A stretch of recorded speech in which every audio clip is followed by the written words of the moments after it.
अरे कमी वापर पण अस्सल वापर. MDH काश्मीरी लाल मिरची पावडर. राज्यामध्ये मनसेचे अध्यक्ष राज ठाकरे आणि शिवसेना उद्धव बाळासाहेब ठाकरे पक्षाचे अध्यक्ष उद्धव ठाकरे हे दोघे एकत्र येणार का याची चर्चा जी आहे ती गेल्या महिन्याभरापासून सुरू आहे. मात्र काल उद्धव ठाकरे यांनी वक्तव्य केलं की जे महाराष्ट्राच्या मनात होईल तेच आम्ही बातमी जी आहे ते तुम्हाला देऊ. नक्की मनसे आणि शिवसेना जी आहे उद्धव ठाकरेंची शिवसेना एकत्र येणार का हा खरं तर प्रश्न निर्माण झालेला आहे. आपल्यासोबत मनसेचे प्रवक्ते योगेश खैरे आहेत, आपण त्यांच्याशी बोलणार आहोत. काल उद्धव ठाकरे असं म्हणाले की महाराष्ट्राच्या जे मनात आहे तेच होईल, लवकरच आम्ही तुम्हाला बातमी देऊ. म्हणजे मनसे आणि शिवसेनेच्या अंतर्गत काय ठरलंय का? आणि आता उद्धव साहेबांनी जे काल सांगितलं की आम्ही तुम्हाला बातमी देऊ, तर आता बातमीची वाट तुम्ही बघायची. आम्ही तर कित्येक दिवस त्यांच्याकडून काय प्रस्ताव येतोय याची वाट बघतोय. पण मी एक अतिशय जबाबदारीने सांगतो की आजच्या घडीला फोनद्वारे प्रत्यक्षात कसल्याही प्रकारची कुठल्याही स्तरावरची चर्चा अजिबात आमच्यामध्ये सुरू नाही.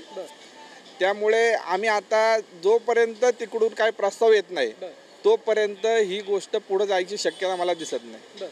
आता नक्की मग तुमच्याकडून युतीसाठी प्रयत्न केले जातील की उद्धव ठाकरे किंवा शिवसेना उद्धव बाळासाहेब ठाकरे पक्षाकडूनच युतीसाठी जे आहे ते प्रयत्न केले जातील? तुम्ही एक लक्षात घ्या की जे उद्धव साहेब म्हणाले की महाराष्ट्राच्या मनातली गोष्ट पूर्ण होईल, तर ही महाराष्ट्राच्या मनातली जी गोष्ट आहे ती पूर्ण व्हावी म्हणून आम्ही याआधी 2 वेळा प्रयत्न केलेत.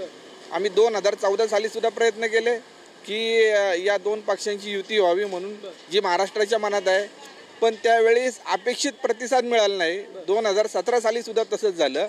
आमच्याकडून पण अपेक्षित प्रतिसाद त्यांच्याकडून आम्ही जो साथ घातली होती त्याला अपेक्षित प्रतिसाद मिळाला नाही. पण अशा 2 वेळा अशा घटना घडल्यानंतर आता जर का आम्ही सावधगिरीने पुढे जात असू की जर का याची गॅरंटी कोण देणार की जसं त्यावेळेस घडलं की आम्हाला प्रतिसाद नाही मिळाला आणि आम्ही उलट राजकीयदृष्ट्या अडचणीत आलो आणि आम्ही घाळ राहिलो, घाळ ठेवलं गेलं, अशा पद्धतीने गोष्टी झालेल्या असताना पुन्हा तशा गोष्टी होणार नाहीत याची गॅरंटी कोण देणार? त्यामुळं जर का आम्ही 2 वेळा याआधी पावलं पुढे टाकलेली आहेत तर आता तिकडून पावलं पुढे टाकली गेली पाहिजेत. आणि सगळ्यात महत्त्वाचं म्हणजे ठोस प्रस्ताव येणं गरजेचं आहे, त्यानंतरच ही गोष्ट पुढे जाईल. नाही, मात्र आता मनसेनं स्थानिक स्वराज्य संस्थेची निवडणुका तोंडावरती आहेत. मग तुम्ही सोबळाची तयारी करताय की मग युतीचा जो प्रस्ताव आहे किंवा युतीची जी चर्चा आहे ती युतीमधूनच तुम्ही पुढे जाणार?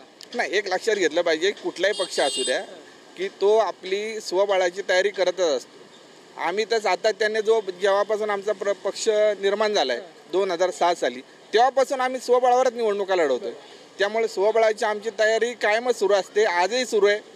भविष्यात या संदर्भात काय निर्णय घ्यायचे याचा अधिकार सर्वस्वी सन्माननीय राजसाहेब ठाकरे घेतील. म्हणजे आता राज ठाकरे यांच्या स्तरावरती सध्या तरी युतीसाठी कोणतीही चर्चा जी आहे ती शिवसेना उद्धव बाळासाहेब ठाकरे पक्षासोबत सुरू नाही माझ्या माहितीप्रमाणे. आणि मी जे जबाबदारीने सांगतोय की कुठल्याही फोनद्वारे प्रत्यक्षात कुठल्याही स्तरावरची चर्चा दोन्ही पक्षांमध्ये सुरू नाही.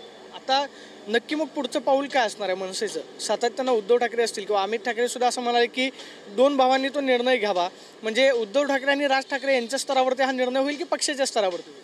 नाही, हा निर्णय तुम्ही सांगितलं ना, हा निर्णय वरच्या स्तरावरतीच होईल. पण यासाठी सगळ्यात महत्त्वाची गोष्ट आम्ही जे सातत्याने सांगतो की मला वाटतं संजय राऊत साहेब जे त्या दिवशी म्हणाले की आमचे सगळेजण एका सुरात बोलत आहेत, तर आमच्याकडे पण तेच आहे. आम्ही पण एका सुरातच आमचं म्हणणं मांडतोय की आमचं सगळ्यांचं एकच म्हणणं आहे की जोपर्यंत तिकडून ठोस प्रस्ताव येत नाही, सकारात्मक ठोस प्रस्ताव येत नाही, तोपर्यंत ही गोष्ट पुढे जाणार नाही. मनसे आणि मनसेच्या पदाधिकाऱ्यांना जर मनसे आणि शिवसेना उद्धव बाळासाहेब ठाकरे पक्ष एकत्र आला तर चालणार आहे का? किंवा त्याचा फायदा जो आहे तो पुढच्या स्थानिक स्वराज्य संस्थांमध्ये कसा होऊ शकतो? नाही, साहजिक आहे. कुठलेही 2 पक्ष एकत्र असतील तर त्यांची ताकद वाढतेच.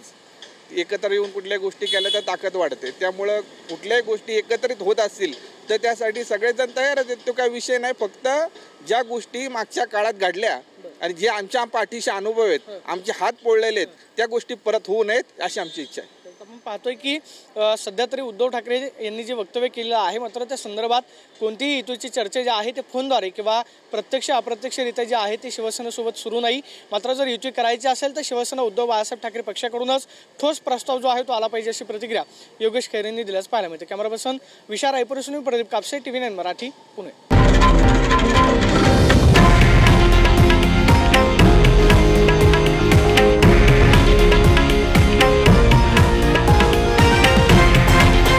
हे आहे देशातील नंबर 1 न्यूज नेटवर्क आणि आपण पाहत आहात TV9 मराठी, एकमेव.